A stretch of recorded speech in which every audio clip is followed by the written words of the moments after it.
Jadi memang laporan-laporan awal dari Cina dan Eropa itu persentase anak itu kecil ya.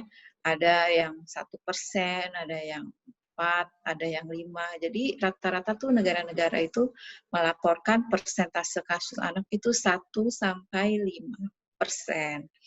Ya. Nah, kemudian angka kematiannya juga tidak terlalu tinggi dibandingkan orang dewasa. Ya. Faktornya apa gitu ya? Faktornya apa kok anak lebih kecil dan lebih rendah?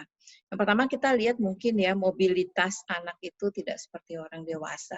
Mobilitas orang dewasa kan ada yang bepergian dengan kendaraan umum jarak jauh, antar kota, antar provinsi, naik pesawat, naik KRL.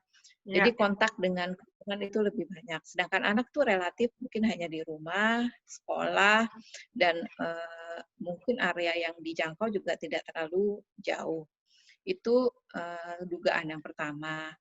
Kemudian dugaan yang kedua juga kalaupun kena angkanya tidak terlalu parah. Kemungkinan kalau orang dewasa kan banyak penyakit ini penyertanya, ada DM, hipertensi, penyakit kardiovaskular atau penyakit jantung, penyakit metabolik yang memang banyak mengenai orang dewasa, terutama orang tua.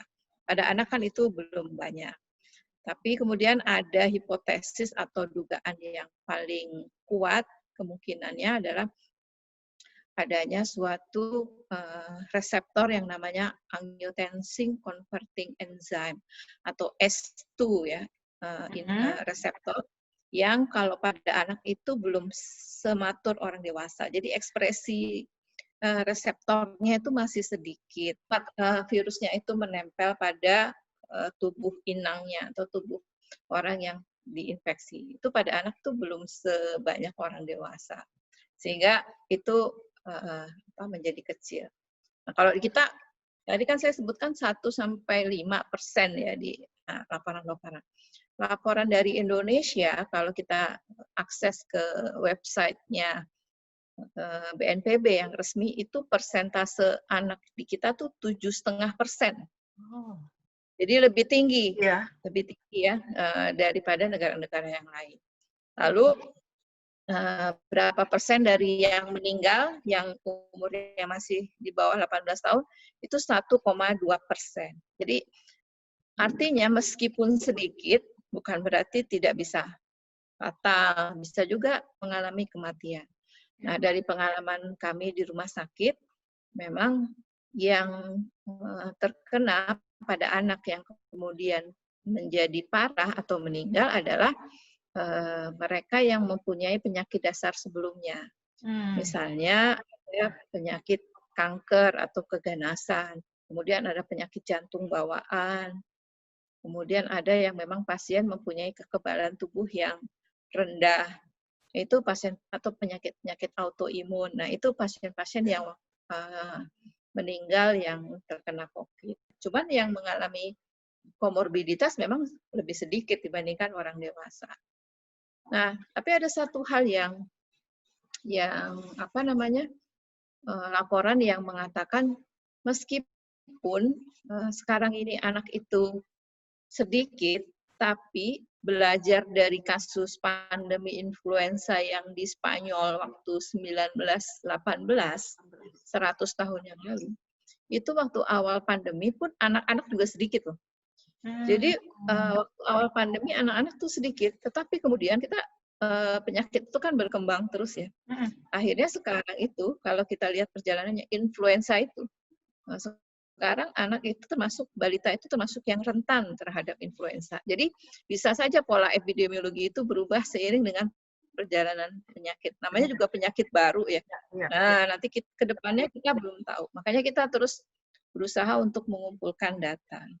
Kemarin ketua kita Dr. Ahmad kan sudah mengatakan bahwa jangan diremehkan mengenai kasus di anak. Dalam artian begini, jangan sampai dengan anak itu tidak banyak kasusnya atau tidak berat kasusnya, lalu semua yang berkaitan dengan anak itu jadi dilonggarkan. Oh, nggak apa-apa sekolah, misalnya seperti itu. Ya, kita berusaha mengumpulkan data-data untuk bisa memotret Sebetulnya masalah pada anak Indonesia yang terkena COVID-19 ini apakah sama dengan yang dilaporkan di luar negeri ataukah ada gambaran khusus ya?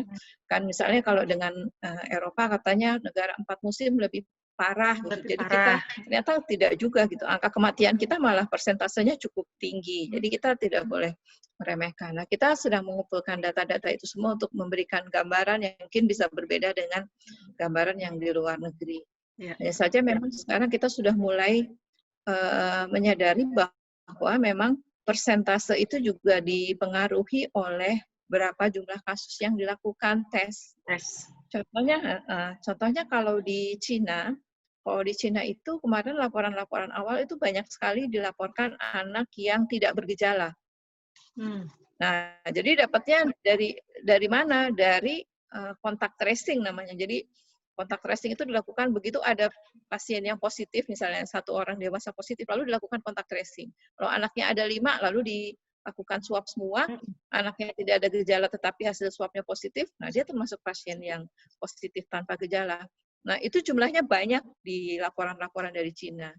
Nah, kalau kontak tracing-nya bagus, mungkin kita juga akan menemukan lebih banyak lagi kasus pada anak. Yang jelas tidak sebanyak di negara-negara lainnya. Nah, kalau kita melihat laporan-laporan dari badan-badan independen, ya jumlah tes per populasi itu kita sangat jeblok, sangat di urutan terbawah ya, karena mereka menghitung berdasarkan berapa tes per 1 juta penduduk atau berapa tes per 1.000 penduduk, itu kita angkanya paling bontot. Gitu ya, hanya berada di atas beberapa negara lah, mungkin 3 dari bawah atau 5 dari bawah. Mungkin begini, ya kita menyadari bahwa pemerintah ini sudah berbuat banyak untuk menangani kasus ini. Tetapi kita juga harus melihat bahwa negara-negara lain itu kita mungkin bisa membandingkannya dengan negara-negara di Asia Tenggara saja, atau mungkin dengan negara, kalau Singapura mungkin memang level ekonominya beda. Ya paling nggak dengan Malaysia atau dengan Thailand atau dengan Filipina. Memang Indonesia ini kan besar ya, luas gitu ya. Saya mendapat konsultasi, dok ini mau di swab yang petugasnya harus naik ferry dulu 6 jam gitu di Ambon sana misalnya. Itu kan memang kita ada kendala geografis juga gitu. Tapi harusnya di provinsi-provinsi yang padat atau yang populasinya banyak, misalnya Jawa, Sumatera, itu harusnya tes yang masif bisa lebih banyak digunakan.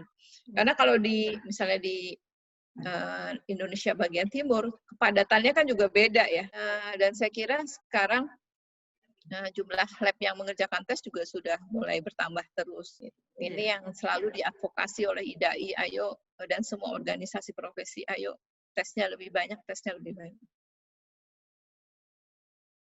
Kalau misalnya tes itu dikerjakan lebih banyak, paling tidak dengan kontak tracing yang misalnya 1 kasus positif, kemudian di kontak tracing semuanya, itu kasus anak persentasenya bisa lebih banyak, ya bisa lebih banyak, tetapi jumlah fatality-nya pasti akan berkurang. Karena fatality di luar negeri itu pada anak itu 0, ya. 0, sekian, kita angkanya 0,2. Jadi kita lebih tinggi memang fatality-nya karena mungkin jumlah tesnya yang ditesnya kurang banyak.